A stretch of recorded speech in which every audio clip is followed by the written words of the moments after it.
அக்கப்போர் அன்றாட பேச்சு வழக்கில் ரொம்ப இயல்பாக நம்ம சொல்லக்கூடிய ஒரு சொல் அக்கப்போர். இந்த சொல்ல நம்ம அக்கு கூட்டல் போர் அப்படின்னும் பிரிக்கலாம், அக்கம் கூட்டல் போர் அப்படின்னும் பிரிக்கலாம்.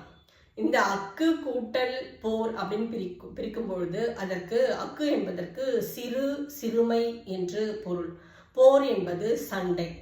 ஆக அக்கு கூட்டல் போர் அப்படின்னு நம்ம பிரித்தோம் அப்படின்னா அக்கு கூட்டல் போர், சிறிய போர், வம்பு சண்டை, சிறு சண்டை அப்படின்னு பொருள்.